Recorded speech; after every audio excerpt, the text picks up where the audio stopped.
नमस्कार दोस्तों, स्वागत है आपका हमारे YouTube चैनल में। तो जैसा कि अब हम धीरे धीरे सिंधु सभ्यता के अंतिम पड़ाव की ओर बढ़ रहे हैं, जिनमें से अब गिने चुने कुछ क्वेश्चंस बचे हैं, जिनमें से अंतिम के सेकंड लास्ट क्वेश्चन है कला का विकास। और इसी के बाद हम पढ़ेंगे सिंधु सभ्यता का पतन किस प्रकार हुआ, क्या हुआ। ये दोनों ही 6 नंबर के क्वेश्चन मेंस के बन सकते हैं और बनते भी हैं। तो हम आइए देखते हैं। यहाँ पर जैसा कि 6-7 पॉइंट लिखा हुआ है, आप पॉइंट्स और बढ़ा सकते हैं। जैसे मृत भांडों का प्रयोग, उसमें आप लिख सकते हैं चित्रित धूसर मृत भांड काले लाल मृत भांड से किया गया था। अलग पॉइंट बना सकते हैं, अपनी स्वेच्छानुसार होता है वो। तो आइए हम देखते हैं। इससे कुछ प्रमुख पॉइंट्स हैं, जैसे स्थापत्य कला, मूर्ति कला, चित्रकला, संगीत और नृत्य कला, साथ साथ आभूषण और धातुकर्म का या धातुकला का विज्ञान, लिपि लेखन की कला और मुहर निर्माण। जैसे लिपि लेखन की कला छोटी है, बहुत अधिक बड़ी नहीं है, तो इसमें आप यहाँ पर पॉइंट बदल सकते हैं, मृत भांडों का प्रयोग या फिर कोई और पॉइंट डाल सकते हैं अपने स्वेच्छानुसार।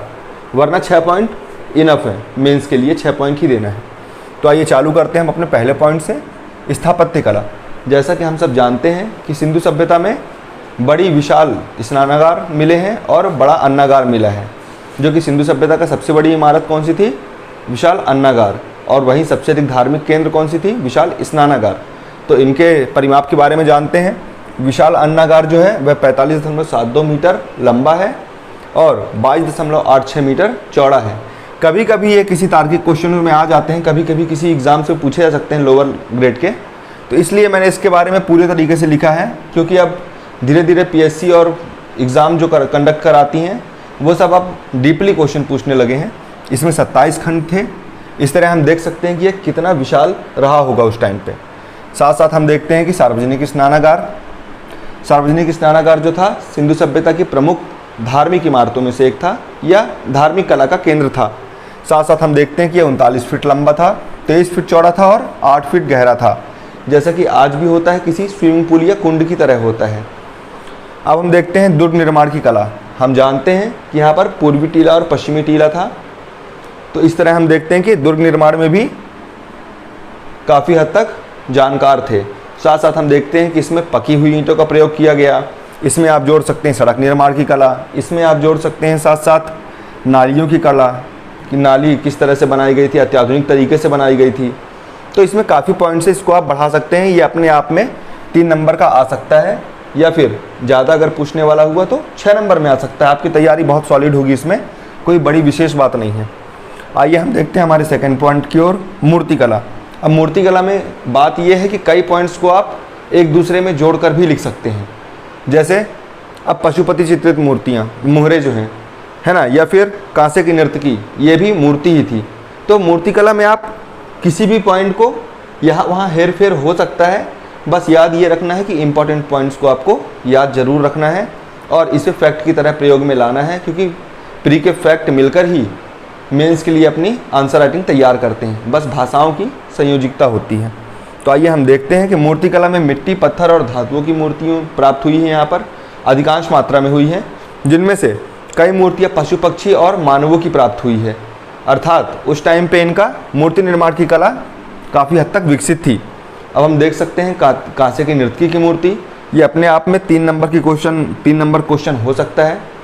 इसको जो बनाने की तकनीक है वह है लॉस्ट वैक्स मेथड, ठीक है। अब देखते हैं पशुपति की मूर्ति या पशुपतिनाथ की मुहरें भी प्राप्त हुई हैं। तो इसके साथ साथ हम देख सकते हैं कि इसे हम धार्मिकता के साथ भी जोड़ सकते हैं। अब देखते हैं हम मातृ देवी की मूर्ति प्राप्त हुई है, एक स्त्री जिसके गर्भ से पौधा निकलता हुआ दिखाया गया है ना, जिसके आधार पर हम कह सकते हैं कि यह मातृ देवी हैं या उनकी प्रमुख पूज्य देवी थी। अब हम देखते हैं हमारे थर्ड पॉइंट की ओर, चित्रकला का विकास। तो चित्रकला का विकास भी इनमें था। हालांकि कोई ठोस पेंटिंग प्राप्त नहीं हुई है, परंतु यह चित्रकला का तरीका उनके अलग अलग कार्यों पर डिपेंड करता है या उनकी क्रियाओं पर डिपेंड होता है। जैसे अधिकतर चित्रकलाएँ जो हैं वह मिट्टी के बर्तनों या कहा जाए तो मृत भांडों पर उकेरी गई हैं। अधिकतर आकृतियाँ ज्यामितीय हैं और लाल काले मृत भांडों पर इनको उकेरा गया है।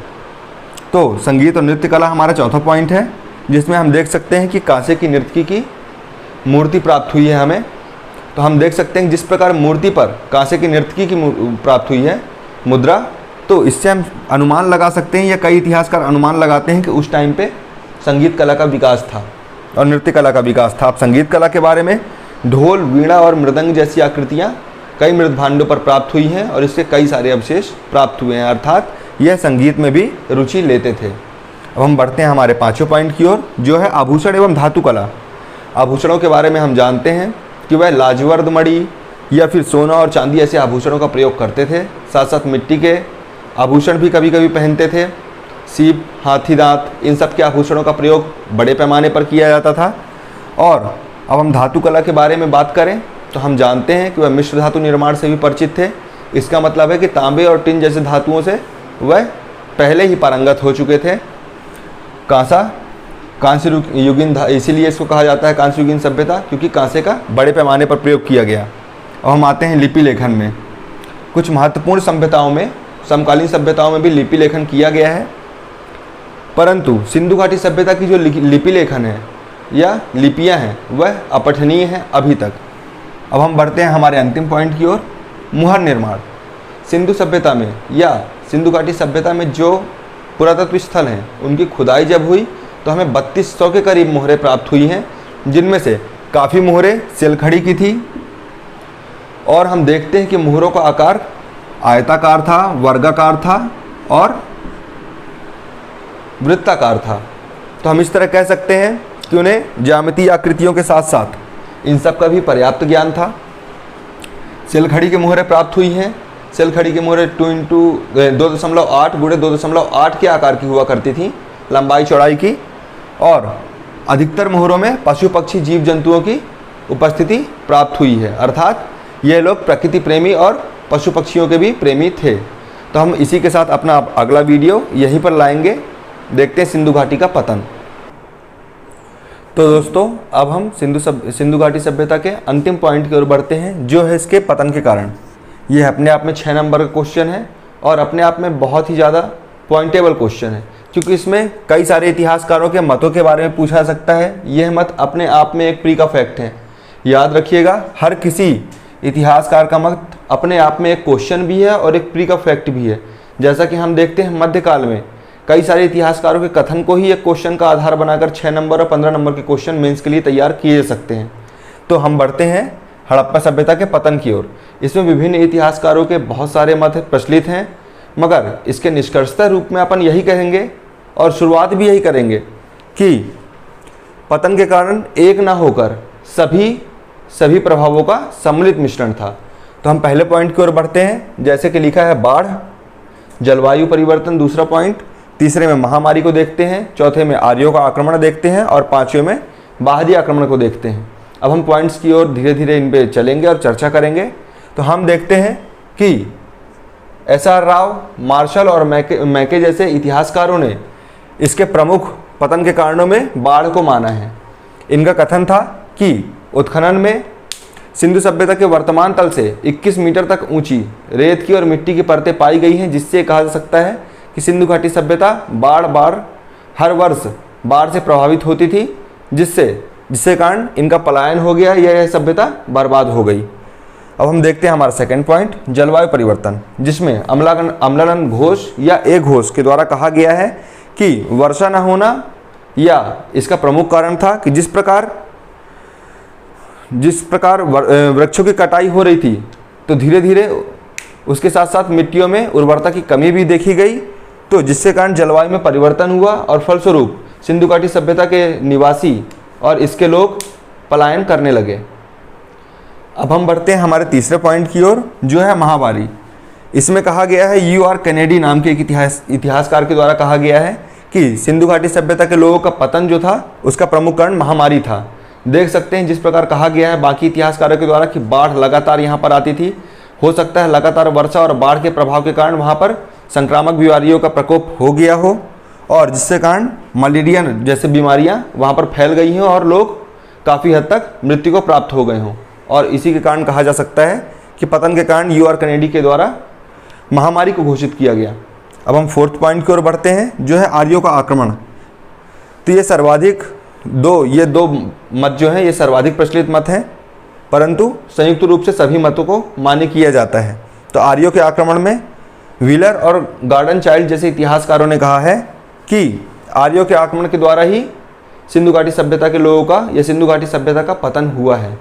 उन्होंने इसके मत के तर्क दिया है इसमें कि जिस तरह ऋग्वेद में पुरंदर अर्थात इंद्र के बारे में कहा गया है, जिसे महलों का नाशक या युद्ध का देवता कहा जाता है, उनके द्वारा ही सिंधु घाटी सभ्यता या हड़प्पा सभ्यता के लोगों का पतन किया गया है। अब हम देखते हैं अंतिम पॉइंट की ओर, जो है बाहरी आक्रमण।